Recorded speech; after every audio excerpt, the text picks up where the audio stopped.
ഇന്നത്തെ വീഡിയോ ഒരു special video ആണ്. വാരി എനർജീസ് ലിമിറ്റഡ് എന്ന സ്റ്റോക്കിനെ പറ്റിയിട്ടാണ് വീഡിയോ.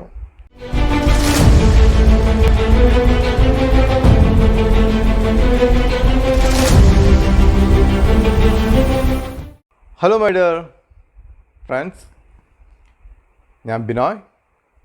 എല്ലാവർക്കും ബിനോയ്സ് തോട്ടിലേക്ക് സ്വാഗതം.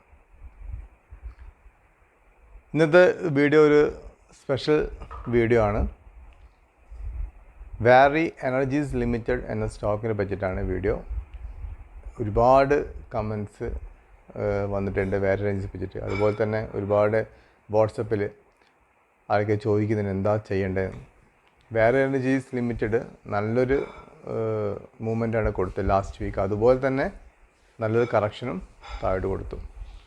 2400-500 റേഞ്ചിൽ നിന്ന് 3148 വരെ പോയിട്ട് അവിടെ നിന്ന് കറക്ഷൻ വന്ന് 2675 രൂപയിലാണ് ക്ലോസ് ചെയ്തത്. സോ വിതിൻ 2-3 ഡേയ്സിന് ഇത്രയും വലിയൊരു വോളറ്റൈൽ മൂവ്മെൻറ്റ് ആ സ്റ്റോക്കിൽ നടന്നത് വാരി എനർജീസ് ലിമിറ്റഡ് സ്റ്റോക്കിൽ.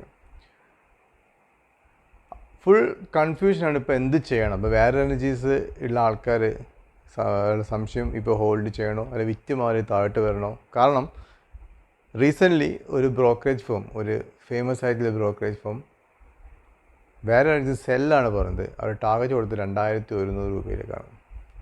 സോ അതും കൂടെ കേട്ടപ്പം ഫുൾ പാനിക്കായി.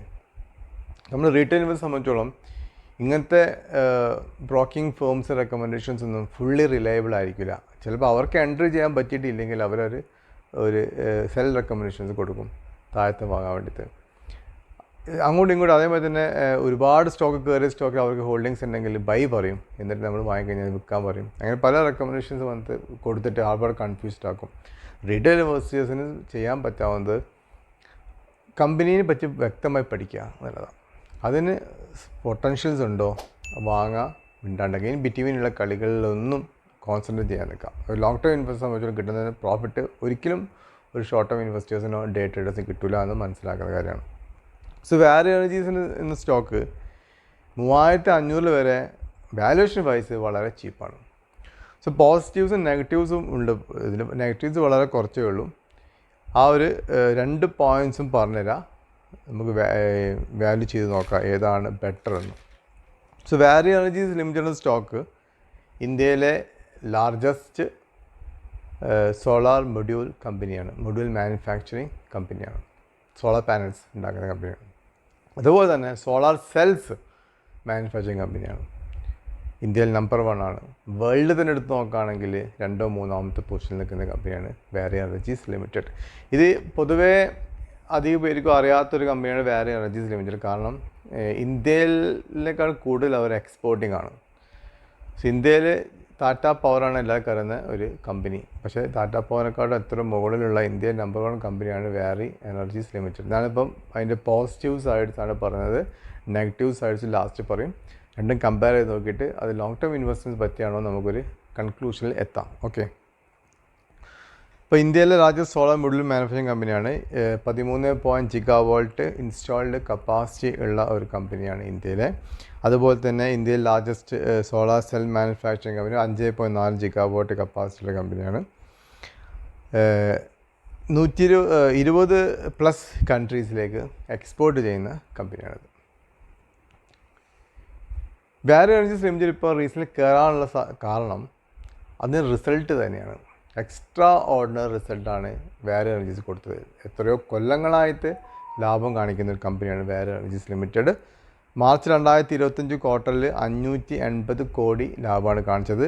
ലാസ്റ്റ് മാർച്ച് 2024 432 മാത്രമുള്ളത് 550 കോടിയാണ് ഈ മാർച്ചിൽ കാണിച്ചത്. ക്വാർട്ടർ ടു ക്വാർട്ടറും ഇയർ ഓൺ ഇയർ ബേസിലും സൂപ്പർ റിസൾട്ടാണ് വാരി എനർജീസ് കാഴ്ചവെച്ചത്. 550 കോടി 34% ഇയർ ഓൺ ഇയർ ബേസിലും ക്വാർട്ടർ ഓൺ ക്വാർട്ടർ ബേസിൽ 23% നെറ്റ് പ്രോഫിറ്റ് വളർച്ച രേഖപ്പെടുത്തിയത്.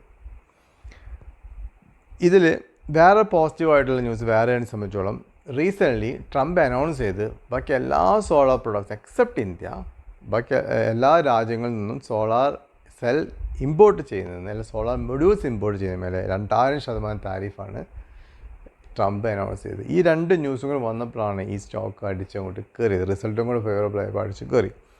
അത് വളരെ ഫേവറബിൾ ഒരു അനൗൺസ്മെൻ്റ് ആണ്. കാരണം ഇന്ത്യ ഒഴിച്ച് ബാക്കി എല്ലാ രാജ്യങ്ങൾക്കും മേലെ ഈ 2000% താരിഫാണ് ട്രംപ് ഇമ്പോസ് ചെയ്തത്. സോ ഓട്ടോമാറ്റിക്കലി അമേരിക്കന് മേലെ ഒരു കൂടുതലൊരു പോസിറ്റീവായിട്ട് ഇന്ത്യക്ക് ട്രേഡ് ചെയ്യാൻ സാധിക്കും. പക്ഷെ ഒരു വശത്തിൽ നെഗറ്റീവ്സിന് വശത്ത് പറയാൻ Trump renewable energy sector favour ചെയ്യുന്നില്ല പറഞ്ഞില്ല. എന്തൊക്കെ പറഞ്ഞാലും പെട്ടെന്ന് അങ്ങോട്ട് കംപ്ലീറ്റ്ലി മാറാൻ പ്രയാസമാണ്. എല്ലാവരും ലോകം മുഴുവൻ റിന്യൂവബിൾ എനർജിയിലേക്ക് കടക്കുമ്പോൾ അമേരിക്കയും അത് ബാക്ക് കൊടുക്കാൻ പറ്റില്ല. പക്ഷേ അവിടെയുള്ള ഇമ്പോർട്ടിങ് ചെയ്യുന്നത് കുറയ്ക്കാൻ വേണ്ടിയിട്ടാണ് അവരെ എക്സ്പോസർ കുറയും. എന്നാലും ചെയ്യുന്നത് കംപ്ലീറ്റ് ഇന്ത്യയിൽ കിട്ടാൻ സാധ്യതയുണ്ട്. അവിടെയാണ് ഇമ്പോർട്ടൻറ്റ് പോസിറ്റീവ് പോയിൻറ്റ്. പിന്നെ കംപ്ലീറ്റ്ലി അവർക്ക് അവോയ്ഡ് ചെയ്യാനും സാധിക്കില്ല ഈ സെക്ടറിന്. പിന്നെ ബാരിക്ക് അമേരിക്കയിൽ അവർ സ്വന്തമായ പ്ലാന്റ് ഉണ്ട്. അത് അവർ ഓപ്പറേഷനിൽ തുടങ്ങിയും കഴിഞ്ഞ്. സോ അതിന് ശേഷമാണ് പുള്ളി പറഞ്ഞത് റിന്യൂവബിൾ എനർജി സെക്ടറിൻ്റെ അടുത്ത് അത്ര പോസിറ്റീവ് അല്ല അമേരിക്കൻ സൈഡിൽ. എന്നിരുന്നാലും ഓൾറെഡി ഓപ്പൺ ചെയ്ത് കഴിഞ്ഞാൽ അത് വേറെയും സംബന്ധിച്ചോളം പല രാജ്യങ്ങളിലും കൂടെ അവരെ എക്സ്പോർട്ട് വ്യാപിപ്പിക്കാൻ സാധിക്കും എന്നുള്ളത് വളരെ പോസിറ്റീവായിട്ടുള്ള കാര്യമാണ്. പിന്നെ വേറെയുള്ള പറഞ്ഞത് ലോക്കിൻ പീരീഡ് ആയിരുന്നു വേറെ എനർജികൾ. ഏറ്റവും ലാസ്റ്റ് ലോക്കിൻ പീരീഡ് April 25 ആയിരുന്നു. അത് 15 crore ഷെയർസാണ് വീണ്ടും ട്രേഡിങ്ങിന് വേണ്ടി മാർക്കറ്റ് വരുന്നത്. സോ ഓട്ടോമാറ്റിക്കലി ലോക്കിംഗ് പീരീഡ് കഴിയുമ്പം ഇത് റീസെൻ്റ് ലിസ്റ്റഡ് സ്റ്റോക്കാണ്. മാർച്ചിലായിരുന്നു. 1 year കഴിഞ്ഞാൽ ലോക്കിംഗ് പീരീഡാണ്. ഇത് ലാസ്റ്റ് ലോക്കിംഗ് പീരീഡാണ്. സോ IPO കിട്ടിയ പല ആൾക്കാരും ഒരു പ്രോഫിറ്റ് ബുക്ക് ചെയ്യും. സ്വാഭാവികമായിട്ടും പ്രോഫിറ്റ് ബുക്ക് ചെയ്യും. 1500 IPO വന്നത്. പക്ഷേ ഇവർക്ക് ആംഗിൾ ഇൻവെസ്റ്റേഴ്സിനൊക്കെ ചിലപ്പോൾ ഒരു 1000-നോ 1100-നോ കിട്ടിയ സ്റ്റോക്ക് ആയിരിക്കാം. അപ്പോൾ അത് ഓട്ടോമാറ്റിക്കലി 2700 കിട്ടുമ്പോൾ 100-150% ലാഭമല്ലേ. അപ്പോൾ ഒരു ഓട്ടോമാറ്റിക്കലി ലോക്കിംഗ് പീരീഡ് അവസാനിക്കുമ്പോൾ സെല്ലിംഗ് ഉണ്ടാവും. പക്ഷേ അവർ തിരിച്ചു റീഎൻട്രി താഴത്തെ വാങ്ങാൻ ചാൻസ് ഉണ്ട്. 2100-ലേക്ക് വരികയാണെങ്കിൽ അവർ തിരിച്ചു വാങ്ങും. അപ്പോൾ ലോക്കിംഗ് പീരീഡ് ഇപ്പോൾ ഓൾറെഡി കഴിഞ്ഞു. ചിലപ്പോൾ ഇനി 2-3 ദിവസം കൂടെ അതിന് സെല്ലിംഗ് ഉണ്ടായേക്കാം. അത് കഴിഞ്ഞാൽ പിന്നെ ലോക്കിംഗ് പീരീഡിൻ്റെ ആ പ്രശ്നം കഴിയും. ഇപ്പം വേറെ energy solar 15 GW solar module manufacturing capacity ചെയ്യുന്ന കമ്പനി. അതുപോലെ തന്നെ 5.4 GW സോളാർ സെല്ലും മാനുഫാക്ചർ ചെയ്യുന്ന കമ്പനിയാണ്. പിന്നെ US മാനുഫാക്ചറിങ് ഫെസിലിറ്റീസ് അവർ ഓപ്പറേഷനിലാക്കി. എന്തൊക്കെ നെഗറ്റീവ് പറഞ്ഞാലും ഓൾറെഡി റെഡി ആയിട്ട് പ്ലാന്റ് കറക്റ്റ് കമ്പനിയാണ്. അവർ ഈ ജനുവരി 2025 ആ US മാനുഫാക്ചറിങ് കംപ്ലീറ്റ് ഓപ്പൺ ചെയ്ത് മാനുഫാക്ചറിങ് തുടങ്ങിക്കഴിഞ്ഞു. പിന്നെ അവരുടെ കയ്യിലുള്ള ഓർഡർ ബുക്ക് എന്ന് പറയുകയാണെങ്കിൽ 47 കോടിയുടെ റോബസ്റ്റ് ഓർഡർ ബുക്കാണ് അവരുടെ കയ്യിലുള്ളത്. പിന്നെ 15,550 കോടി ഫണ്ട് അവരുടെ കയ്യിലുണ്ട്. അതായത് അവരുടെ ഫിനാൻസ് വളരെ വളരെ സ്ട്രോങ് ആണ്. പിന്നെ കമ്പനി എക്സ്പെക്റ്റ് ചെയ്യുന്നത് 6000 കോടി എബിറ്റയാണ് വിത്തിൻ 2-3 years വെച്ച്. അത് മാനേജ്മെൻറ്റ് കോൺകോൾ വളരെ വളരെ പോസിറ്റീവായിരുന്നു. മാനേജ്മെൻറ്റ് വളരെ പോസിറ്റീവാണ് കമ്പനി സംബന്ധിച്ച് നോക്കുകയാണെങ്കിൽ. അവർ വളരെ ബുള്ളിഷാണ് അവർ ബിസിനസ്സിന് മേലെ. അവരെ എക്സ്പെക്റ്റഡ് എബിറ്റ 6000 കോടിയാണെന്നാണ് പറയുന്നത്. ഇതിനെല്ലാം പുറമെ ഇവർ ഈ സോളാർ സെൽസിന് വേണ്ടത്തുള്ള റോ മെറ്റീരിയൽസ് ഈ സാധാരണ ചൈനയിലാണ് ഇമ്പോർട്ട് ചെയ്യുക. അതും സ്വന്തമായിട്ട് മാനുഫാക്ചർ ചെയ്യാൻ സാധ്യതയുണ്ട്. വന്നു കഴിഞ്ഞാൽ ഈ ഒരുപാട് രാജ്യങ്ങൾക്ക് അവരുടെ പ്രസൻസ് ഉണ്ടാവും. പിന്നെ ഓൾറെഡി ഇപ്പോൾ 20 രാജ്യത്തു നിന്നും 30 രാജ്യങ്ങളാക്കാൻ വേണ്ടിയിട്ട് കൂട്ടാൻ വേണ്ടിയിട്ട് അവർ തീരുമാനിച്ചിട്ടുണ്ട്. പിന്നെ എനർജി സ്റ്റോറേജ് സെക്ടറിലേക്ക് അവർ കടന്നിട്ടുണ്ട്. 3.5 GW lithium ion cell facility 2027 കഴിയും. അത് ഈ ഫ്യൂച്ചർ പ്ലാൻസാണ് പറയുന്നത്. 2027-29 വരെ നമ്മൾ സ്റ്റോക്ക് ഹോൾഡ് ചെയ്ത് കിട്ടാവുന്ന ബെനിഫിറ്റാണ് പറയുന്നത്. പിന്നെ റീസെൻ്റ്ലി അവർക്ക് ഒരു 300 മെഗാവാട്ടിൻ്റെ പിന്നെ ഇലക്ട്രോളിസർ പ്ലാൻ ഉണ്ടാക്കാൻ വേണ്ടിയിട്ടുള്ള PLI സ്കീം കിട്ടിയിട്ടുണ്ട്. പിന്നെ അതിന് പുറമെ പവർ ഇൻഫ്രാസ്ട്രക്ചർ സെഗ്മെൻറ്റിൽ കൂടെ അവർ പ്രസൻസ് കാണിച്ചിട്ടുണ്ട്. അത് സ്ട്രെങ്ത് ചെയ്യാനുള്ള പരിപാടിയാണ്. അതിൻ്റെ ഭാഗമായിട്ട് ഒരു EGIP എന്ന കമ്പനി എക്വയർ ചെയ്തിട്ടുണ്ട്. സോ ഇതൊക്കെ അവരുടെ ഫ്യൂച്ചർ പ്ലാൻസും അവരുടെ ഡൈവേഴ്സിഫിക്കേഷൻ പ്ലാൻസുമാണ്. വേറെ പുതിയ ഗ്രീൻ ഹൈഡ്രജനിലേക്ക് കടക്കാൻ ഉദ്ദേശമുണ്ട്. സോ ഇതാണ് ഓവറോൾ പോസിറ്റീവായിട്ടുള്ള ഒരു പിക്ചർ. നെഗറ്റീവായിട്ടുള്ള പിക്ചർ പറയുകയാണെങ്കിൽ എനിക്ക് ഏറ്റവും നെഗറ്റീവായി തോന്നിയ സംഭവം FIOസും DIOസും ഈ മാർച്ചിൽ അവരെ സ്റ്റേക്ക് ഡിക്രീസ് ചെയ്തിട്ടുണ്ട്. 1.4 ഉള്ളത് 0.7 ആയിട്ട് FIOസ് കുറച്ചിട്ടുണ്ട്. 2.6 2.46 DIOസും കുറച്ചിട്ടുണ്ട്. അതൊരു നെഗറ്റീവ് ആണോ എന്ന് ചോദിച്ചാൽ ചിലപ്പോൾ ലോക്കിംഗ് പീരീഡിൽ വിറ്റതായിരിക്കാം. ചിലപ്പോൾ അവർ ഈ ഒരു ഓപ്പർച്യൂണിറ്റി കിട്ടിയാൽ വീണ്ടും എൻ്റർ ചെയ്താൽ സ്റ്റോക്ക്. അല്ലാതെ നോക്കുകയാണെങ്കിൽ എല്ലാ വിധത്തിലും പോസിറ്റീവായിട്ടുള്ള ട്രെൻഡാണ് കാണുന്നത്. പിന്നെ അവർ അമേരിക്കൻ എക്സ്പോസർ തന്നെയാണ് പ്രശ്നം. അപ്പോൾ ഈ ബ്രോക്കറേജ് ഫേം പറയുന്നത് ഡൗൺഗ്രേഡ് ചെയ്ത ബ്രോക്കറേജ് ഫേം പറയുന്നത് അമേരിക്കയിലുള്ള അവരുടെ ബിസിനസ്സിന് ഒരു തിരിച്ചടി ഉണ്ടാവും, നെക്സ്റ്റ് ക്വാർട്ടറിൽ ഇത്ര പ്രോഫിറ്റ് ഉണ്ടാവില്ല എന്ന് പറയുന്നത്. പക്ഷേ അതിൽ മീനിങ്ലെസ് ആണ്, കാര്യങ്ങളൊന്നുമില്ല. അവർക്ക് അമേരിക്കയിൽ നിന്നും വേറെ പല രാജ്യങ്ങൾ എക്സ്പോർട്ട് ചെയ്യാനും ഇന്ത്യ തന്നെ മതി അവർക്ക്. എന്തിനാ വേറെ രാജ്യങ്ങൾക്ക് പോകേണ്ട ആവശ്യമില്ല, ഇന്ത്യയിൽ തന്നെ ഇനഫ് സ്പേസ് ഇവർക്കുണ്ട്. സോ അത് ഈ 2 പോയിൻ്റാണ് നെഗറ്റീവ്. അമേരിക്കയിൽ കൂടുതൽ എക്സ്പോസും എഫേഴ്സും ചെയ്യുന്ന കുറച്ച് സ്റ്റോക്ക് ഡിക്രീസ് ചെയ്തിട്ടുണ്ട്, ഷെയർസ് ഡിക്രീസ് ചെയ്തൊരു നെഗറ്റീവ് ന്യൂസാണ്. ഇനി ഓവറോൾ പിക്ചർ നോക്കാം. 10 രൂപ ഫേസ് വാല്യൂ ഉള്ള കമ്പനിയാണ്. 10 രൂപ ഫേസ് വാല്യൂ ഉള്ള കമ്പനിയാണ്. അതിൻ്റെ year high 3500 year low 2360 something like that. അതിൻ്റെ ഇയർ ഹൈ 1863 അതിൻ്റെ ഇയർ ലോ. നമ്മൾ 3500 ടാർഗറ്റൊക്കെ എന്തായാലും വരും. 3500 ലോങ് ടേമിൽ നിങ്ങൾക്ക് പേഷ്യൻസ് ഉണ്ടെങ്കിൽ വലിയ കമ്പനിയാണ്. ഒരു 7500 10,000 ലോങ് ടേം ടാർഗറ്റ് വെച്ച് ഹോൾഡ് ചെയ്യാൻ പറ്റിയ സ്റ്റോക്കാണ് വേറെ എനർജീസ്. അതിൻ്റെ IPO പ്രൈസ് 1500 ആയിരുന്നു. പി റേഷ്യോ വളരെ കുറവാണ്, ഇപ്പം വീണ്ടും കുറയും. നല്ല റിസൾട്ട് കൊടുത്ത ചെയ്തതിന് ശേഷം നോക്കുകയാണെങ്കിൽ ഇപ്പോഴത്തെ പ്രസൻറ്റ് നോക്കുകയാണെങ്കിൽ പി റേഷ്യോ 43 ഉള്ളൂ, ഇൻട്രസ്റ്റ് പേ 72 ഇനിയും ചിലപ്പോൾ ഈ ക്വാർട്ടർ വന്നതിന് ശേഷം ഇനിയും കുറഞ്ഞിട്ടുണ്ടാവാം. EPS 62 ആണ്, 42% ഇയർ ഓൺ ഗ്രോത്ത് ആണ് EPS കാണിച്ചത്. ബുക്ക് വാല്യൂ 327 ഉണ്ട്. നെറ്റ് പ്രോഫിറ്റ് 2023 വെറും 460 കോടി ഉള്ളത് 2024 1148 കോടി, 25 1751 കോടി. ഇങ്ങനെ ചാടി പോവാണ് നെറ്റ് പ്രോഫിറ്റ്.